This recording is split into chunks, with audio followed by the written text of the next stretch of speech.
average age in the industry is 45 to 65 years old.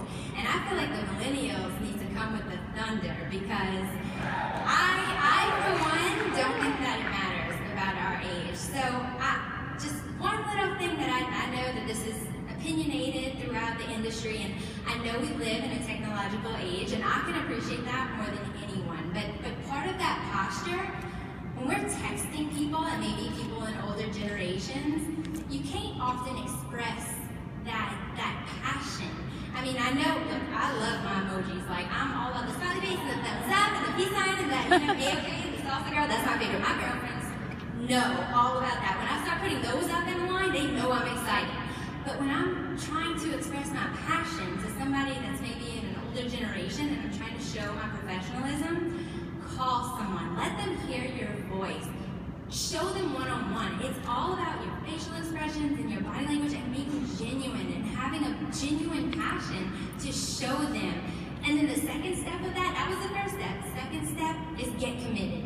Joel Azalde talks about being passionate and be excited, and that's all great, and that's the first part. After that, show these people that you're committed to getting them to their goals, and it's all just going to fall into place. Passion and commitment. Thank you. Perfect. All right, we're heading back to you, Quynh. Okay, so we have many individuals here who were able to join with us at the very beginning of the morning session. We started recognizing a lot of guests and individuals who were here for the very first time. There were a lot. We had a ton of brand new distributors here at Life Manage who have never been to Elite Academy. So Quynh, of all those individuals that we saw here this morning, those brand new distributors and guests who are looking at Life Manage for the very first time, what is one thing that you would like to say? How many people, and can I just see who's here for the first time?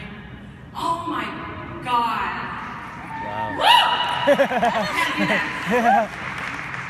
Well, give the person a big high five where they invited you, because obviously they got you the urgency to come here, because, I mean, with the timing, and not only that, really think about what you're doing now, and just compare.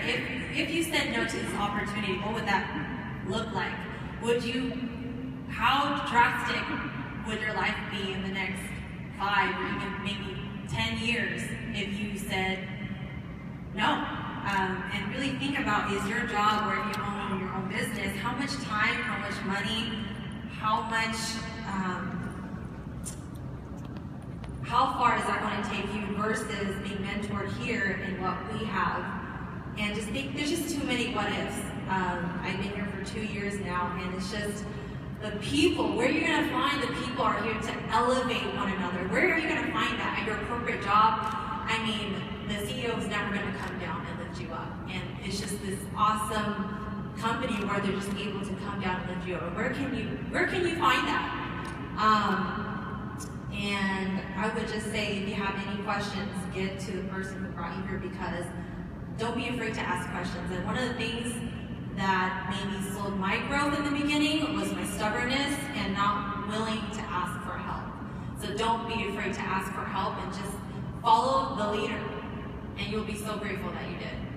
I wouldn't be here if it wasn't for this. Perfect. Thank you. All right, Lauren, what do you believe has made you successful in building Life Manage as a millennial? So, I don't think it's so much about being a millennial. I think it's just not letting anyone put me into a box.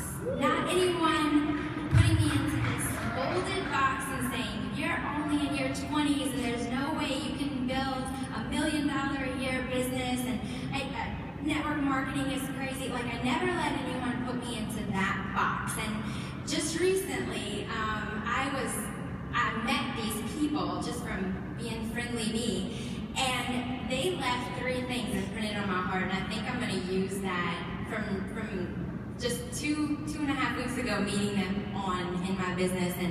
And those three things are, don't stop till you get it. I mean, we all have goals, and our teams have goals, and you know what?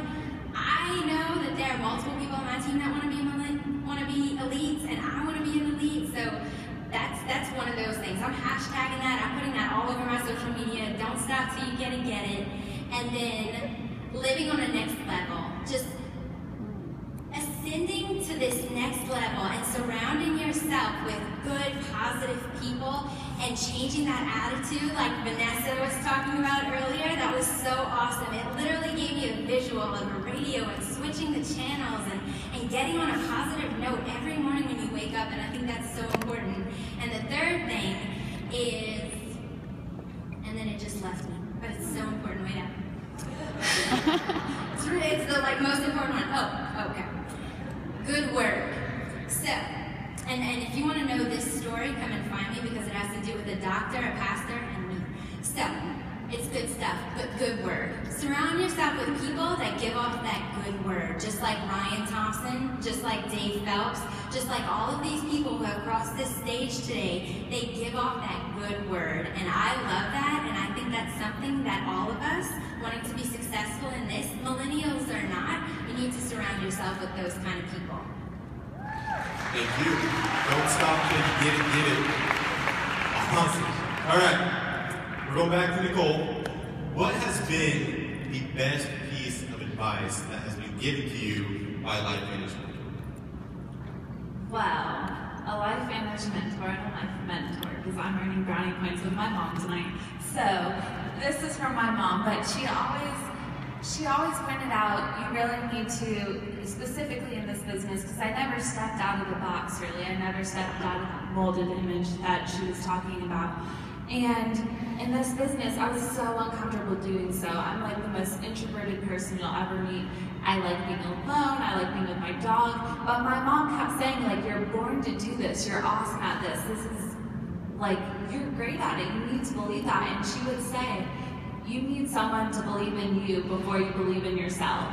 And I think that was so huge, and that really transformed me, because I thought she was just being my mom, which she is, but she's really changed my attitude and changed my mentality. When I'm talking to others, like when I'm sharing this opportunity, it is gold. It is better than gold. It is beyond anything we could even imagine right now. We don't know what it's going to look like when we're a billion-dollar company, but it's going to be insane. And we're going to be taking all of it. Like, we're the next level of millennials in just taking over this company, and it's exciting. And if you can transfer that to your prospects, to who you're sharing this opportunity with, it's huge, because believe in them before they believe in themselves. Believe that they can do this. Believe that they can have their wildest dreams. I have some crazy dreams. Geraldo spoke about dumb dreams and smart dreams at the Pro 5 Summit, and I have some of the dumbest dreams on the planet. But dumb dreams are what changes the world, what makes the biggest impact, and that's huge. I just want to share one quote with you guys, because this is what I feel like us as a people kind of should be with our vision at Life Manage, just to get back up. So it is right here. It is, I have vision for the kind of person I want to be, and I strive to live in and from that place. Sometimes I transcend my impulses and rise. Other times I suck, but I always try. And I think that's huge, because we always have to try. We're not going to get anywhere without that action. So go out there, get it, get your dreams, your wildest, craziest dreams, and live the life that you've imagined in those dreams. We have that opportunity in our hands. Thank you. Awesome. All right, Quynh. I think I believe obstacles are sort of inevitable when building your Life Manage business. They're going to come. What are some of the obstacles that you have had to overcome in order to gain momentum in your Life Manage business? I think the biggest obstacle was myself. I felt like I didn't have a business background or anything like that. I just followed what everybody was doing, getting a job and finishing school. So I think my biggest obstacle was I just remember not believing that I could really actually achieve even like a rank. So one of the most difficult times was, I think, getting over the no's as well. You're gonna get to a lot of no's, but what that really helped me was, it was like a filter. And especially with Elite Academy, I went to my first one, and the more that you go, the more that you're plugged in, you just become bulletproof. So I think if you're having any kind of obstacles, whether it's belief or even with me, organizing or time management, I mean, these are all the things that I knew that I had to change if I wanted to become successful, because it's a business, and I had to learn how to also treat my word like gold. That's another hard one. I think in our generation, sometimes our friends, you know, if we ask them to come somewhere, they'll say, oh yeah, that's Quynh, you know, like I'll just come next time or something like that, you know? So I think once you just learn to get past the no's and keep on attending these elite events, you will just become bulletproof. And once I kept on going, my belief got stronger, and then also being consistent. It's kind of like going to the gym. If you're out of here for a week, you feel like you just got to start all over. So once I started getting consistent, that's when I finally started seeing results, and leading with your why. Just forget about everything else, just lead with your why, and you will just start to find people who think like you, want the same things as you do, and that's finally how I finally got to gravitate those people in my team today. And that's probably one of the toughest parts. I think just your belief. With that, you can do anything else. Excellent. Thank you. All right, one final question. And last but certainly not least, we're going over to you, Jordan. Jordan has set some pretty clear goals for himself for the year of 2015, one of those being a goal of hitting Pro 7, if I'm not mistaken, this year. What is your plan to develop leadership in order for you to achieve that goal? It's a great question. A couple of different things. Community is definitely one of them. My enroller, Chris Maltway, incredibly smart guy. I've looked up to him ever since I met him about 12 years ago. He always says if we're not having fun, no one's going to want to do this with us. So building that community within your team, whether it's regionally or, you know, if you have a bunch of cross-line in a certain area, we have a few different groups up in New England, and that team has now started to spread throughout the whole country. We still call it Team New England.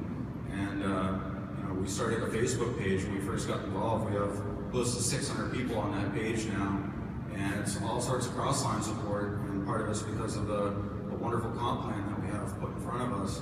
So just do what you can to build that community. If you're the only person out there in that area, you get to be the leader to do that. So you kind of get to set the bar. We were lucky enough, there was only a couple of us when I got involved in this, up in that area, to really kind of plan it how we wanted and do what we wanted. So building community is a huge one. We're just going to continue to do that throughout our group. Culture, again, that just helping people and being you know, that servant leadership. And there's a couple of people in our upline that I'd like to recognize, and that's Vince Como and Donnie Nettles, Pro 9s. These guys are the definition of servant leadership and leading by example.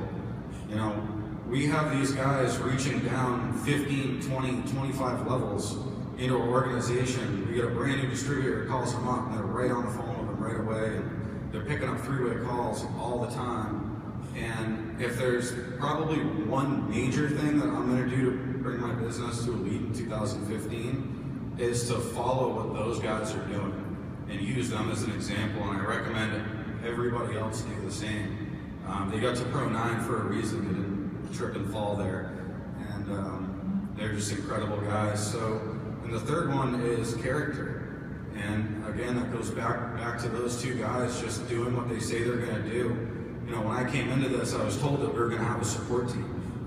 And it's been followed through with, and that's something that we try to really instill in our culture, in our community, and in our character, is to not leave people in the dust and to be there when people need the support, whether it's 2 o'clock in the morning for a call that's happening, you know, across the country, or, you know, having to drive somewhere to go sit down. Just doing those little things along the way can just really add up over a couple of years to bring your business to a lead. So community, culture, and character.